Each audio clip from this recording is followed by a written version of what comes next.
नमस्कार. अचल भक्ती तरंग या यूट्यूब चॅनलवर आपल्या सर्वांचे आणि विशेषतः शाकंभरी देवीच्या भक्तांचे खूप खूप स्वागत. कारण मी याआधी शाकंभरी देवीचे कवच, स्तोत्र, श्रीसूक्त यांचा अर्थ सांगितला होता. त्याला तुम्ही भरभरून प्रतिसाद दिला. आपल्या सगळ्यांच्या प्रोत्साहनानेच आज मी शाकंभरी देवीची आरती आणि त्याचा अर्थ सांगण्याचा प्रयत्न करणार आहे. उद्यापासून शाकंभरी देवीचे नवरात्र आहे. त्यानिमित्ताने देवीची ही सेवा. कर्नाटकातील बदामी या गावी असणारी शाकंभरी देवी ही आमची कुलदेवता आहे. त्यामुळे 40 वर्षापासून शाकंभरी देवीची उपासना, स्तोत्र म्हणणे, आरती करणे या सेवा सुरू होत्या. पण अर्थ समजून घेण्याचा कधी प्रयत्न केला नाही. अचल भक्ती तरंग या यूट्यूब चॅनलमुळे मात्र हा प्रयत्न सुरू झाला. आमच्या घरी वसंत गोपाळ जोशी यांनी लिहिलेली श्री शाकंभरी देवी महात्म्य ही पोथी आहे.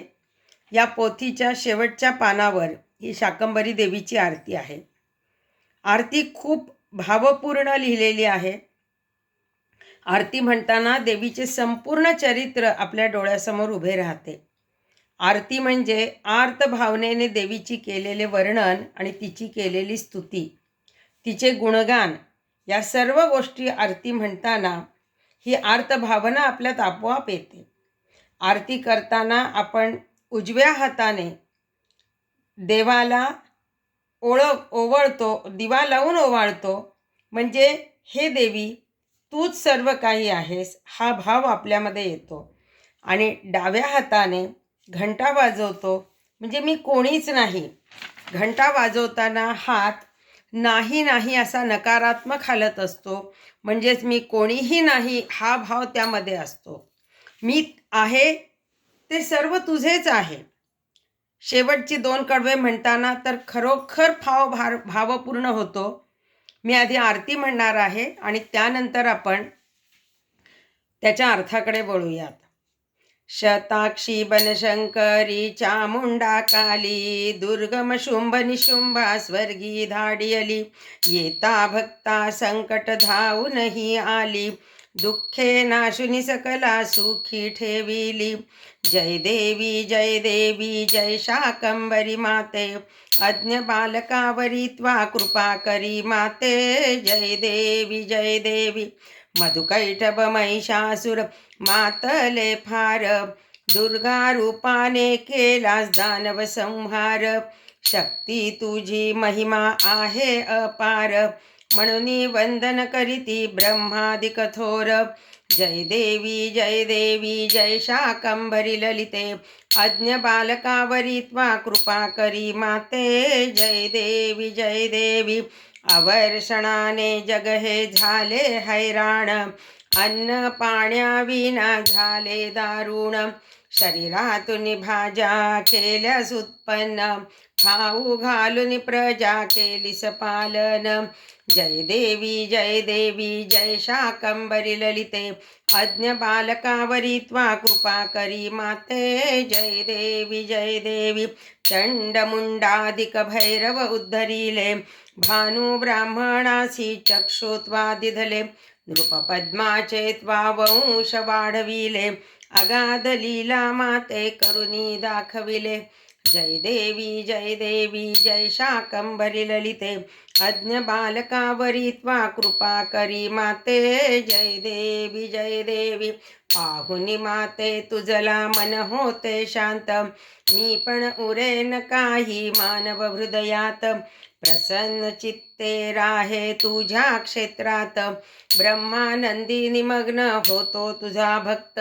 जय देवी जय शाकंभरी ललिते, अज्ञ बालकावरी त्वा कृपा करी माते. जय देवी वसंत प्रार्थी शंकरी शाकंभरी तुझसी, आलो शरण तुला मी आशिष दे मजसी. अखंड सेवा घडू दे इच्छा उरी ऐसी, अंती सद्गती द्यावी मजया जीवासी. जय देवी जय शाकंभरी ललिते, अज्ञ बालकावरी त्वा कृपा करी माते. जय देवी या आरतीची पहिली ओळ, शताक्षी बनशंकरी चामुंडा काली. या ओळीत देवीची 3 विशेषणे सांगितलेली आहेत. शताक्षी, शत म्हणजे 100 आणि अक्षी म्हणजे डोळा. देवीने सृष्टीचे रक्षण करण्यासाठी आपल्या शरीरातील 100 डोळ्यांमधून 9 दिवस अश्रूची म्हणजे पाण्याची वृष्टी केली आणि संपूर्ण सृष्टीचे रक्षण केले. नद्या तलाव पाण्याने भरले.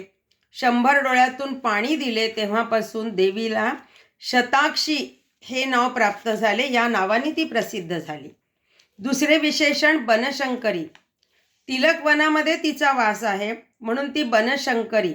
शंकरी म्हणजे पार्वती. बनशंकरी हे पार्वतीचेच रूप आहे. तिसरे विशेषण चंडमुंडा काली. चंड आणि मुंड राक्षसांना मारणारी, त्यांचा संहार करणारी म्हणून ती चामुंडा काली. चामुंडा काली हे देवीचं उग्र रूप आहे.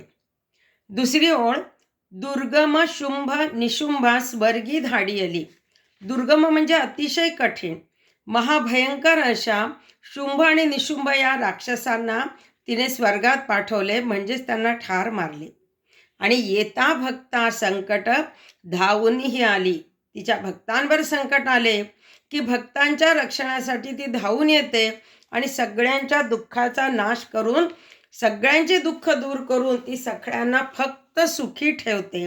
आणि म्हणून जय देवी जय देवी जय शाकंभरी माते, अज्ञ बालकावरित्वा कृपा करी माते. अशी ही शाकंभरी देवी सगळ्यांची माता आहे. तिचा जय जयकार असो. आणि तिला प्रार्थना केली आहे की आमच्यासारख्या अज्ञ बालकांवर तू कृपा कर. शाक म्हणजे भाज्या. देवीने दुष्काळात आपल्या शरीरातून भाज्या उत्पन्न केल्या आणि सर्वांचे रक्षण केले. तेव्हापासून ती शाकंभरी या नावाने प्रसिद्ध झाली. पहिल्या कडव्यात सुद्धा आपल्याला देवीच्या शक्तीचेच दर्शन होते. मधु कैठभ महिषासुर मातले फार. मधु कैठभ आणि महिषा नावाचे राक्षस हे खूप मातले होते, उन्मत्त झाले होते. दुर्गा रूपाने केलास दानव संहार. या दानवांचा संहार करण्यासाठी तू दुर्गेचे रूप धारण केलेस आणि त्यांचा नाश केला. आणि त्यामुळे शक्ती तुझी महिमा आहे अपार. हे देवी, तुझी शक्ती आणि तुझे महात्म्य हे अपार आहे. आणि म्हणूनच वंदन करीती ब्रह्मादिक थोर.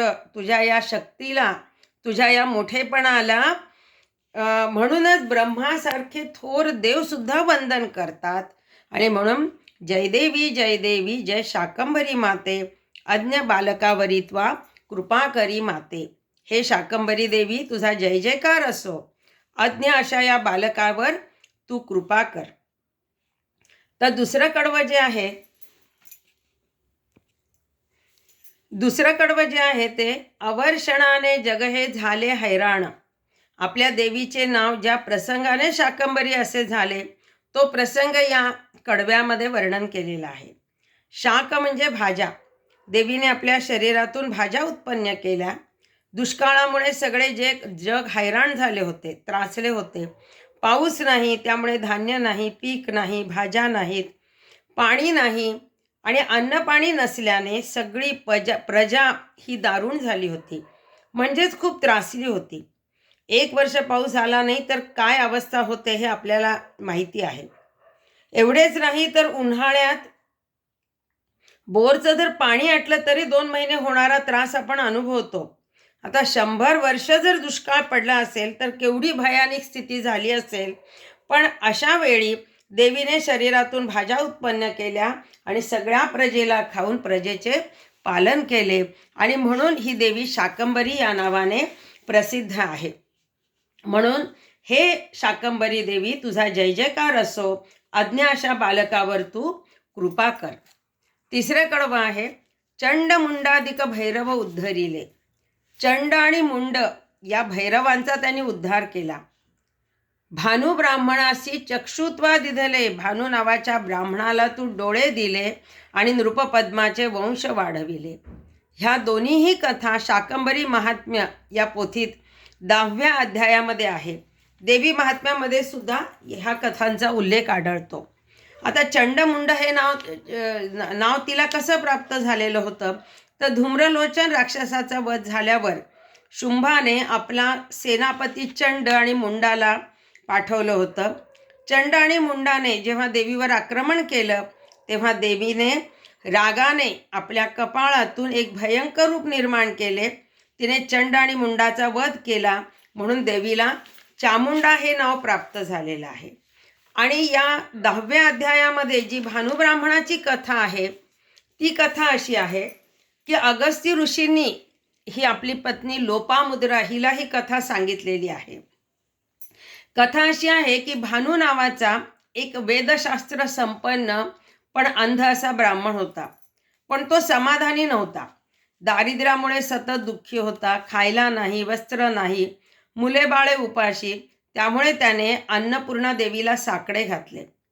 अंध असल्यामुळे तो खुणेखुणेनीच मंदिरामध्ये आला, देवीला लोटांगण घातलं आणि हरिद्रा तीर्थात स्नान करून त्यातली कमळे देवीची सहस्त्र नामे उच्चारून त्याने देवीला वाहिली आणि आपले दुःख तिला सांगितले. अन्नपूर्णेचे स्मरण करून तिला लोटांगण घातले. ती देवीचे माऊली आहे, ती प्रसन्न झाली आणि देवी म्हणाली की तू सूर्याची आराधना कर, तुझे अंधत्व आणि दारिद्र्य दोन्हीही जाईल. सूर्य आणि शाकंबरी, अन्नपूर्णा आणि बनशंकरी ही नावे जरी वेगवेगळी असली तरी भेदाभेद करू नये. या भेदबुद्धीने तुला हे अंधत्व आले आणि दारिद्र्य भोगावे लागत आहे. भानुब्राह्मणाने देवीची क्षमा मागितली आणि चित्त स्थिर ठेवून त्याने सूर्यस्तुती केली. त्याने केलेली स्तुती ऐकून सूर्यनारायण भानुब्राह्मणासमोर प्रगट झाले आणि म्हणाले, मी तुझ्या भक्तीने प्रसन्न झालो आहे. डोळे उघडून पहा. मलाच अन्नपूर्णा म्हणतात. तुझे दारिद्र्य गेले आहे.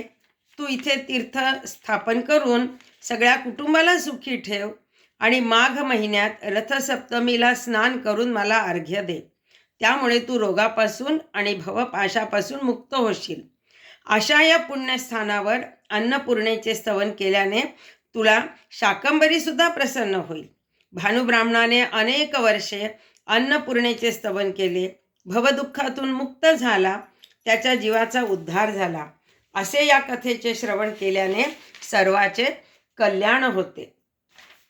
चौथं कडवं जे आहे त्या चौथ्या कडवामध्ये देवीबद्दल सगळ्यांच्या मनामध्ये जो भाव आहे तोच व्यक्त केला आहे. पाहुनी माते तुझला मन होते शांत. हे माते, आम्हाला कितीही दुःख असले तरी तुझ्याकडे बघितले की आमचं मन शांत होतं. मन नुसतंच शांत होत नाही तर पुढची ओळ काय आहे की मी पण उरेन काही मानव हृदयात. दर्शनाला येणाऱ्या कोणत्याच माणसाच्या मनामध्ये मी पण, अहमपणा, माझेपण हे उरत नाही. सगळा अहंकार त्याचा गळून पडतो. मीपणा, अहंकार हा सोडून प्रसन्न चित्ताने तुझ्या क्षेत्रात राहणारा तुझा जो भक्त आहे तो ब्रह्मानंदी मग्न होतो. आणि म्हणूनच पुढच्या ओळीमध्ये त्यांनी म्हटले आहे की ब्रह्मानंदी निमग्न होतो तुझा भक्त. ब्रह्मानंद होणे म्हणजे काय, तर याचा अनुभव तिच्या गाभाऱ्यामध्ये गेल्याशिवाय होणारच नाही. सर्वसामान्यपणे आपला आनंद हा व्यक्ती, घटना, परिस्थिती याच्याशी निगडीत असतो. ती व्यक्ती बदलली, तो प्रसंग बदलला की आपला आनंद संपतो. पण ब्रह्मानंदाचा जो आनंद आहे हा आनंद फक्त तिच्या चरणाशी मग्न होणारा भक्तच उपभोगू शकतो. आणि आम्हाला असा ब्रह्मानंदाचा आनंद देणारी अशी ही शाकंबरी देवी तुझा जय जयकार असो. अज्ञ अशा बालकावर तू कृपा कर. 5व्या कडव्यामध्ये ही आरती ज्यांनी लिहिलेली आहे ते वसंत हे प्रार्थना करत आहेत की वसंत प्रार्थी शंकरी शाकंबरी तुझसी, आलो शरण तुला मी आशिष दे मजसी. हे देवी, मी तुला शरण आलो आहे. मला तू आशिष म्हणजे आशीर्वाद दे. आणि शेवटी ते आपली इच्छा सांगतायत की अखंड सेवा घडू दे इच्छा उरी ऐसी. मला तुझी सेवा ही शेवटच्या क्षणापर्यंत करता यावी हीच माझी इच्छा आहे. आणि शेवटी माझ्या जीवाला तू सद्गती दे. कारण शरण येणाऱ्या प्रत्येक भक्ताला त्याच्या पाठीशी तुझा आशीर्वाद असतोच. हे देवी, हे शाकंभरी माते, तुझा जय जयकार असो. अज्ञ अशा बालकावर तू कृपा कर. जगदंब जगदंब. आरती आणि अर्थ आवडला तर नक्की कॉमेंटमध्ये कळवा. शाकंभरी देवीच्या भक्तांना नवरात्राच्या आणि नवीन वर्षाच्या खूप खूप शुभेच्छा. जगदंब जगदंब जगदंब.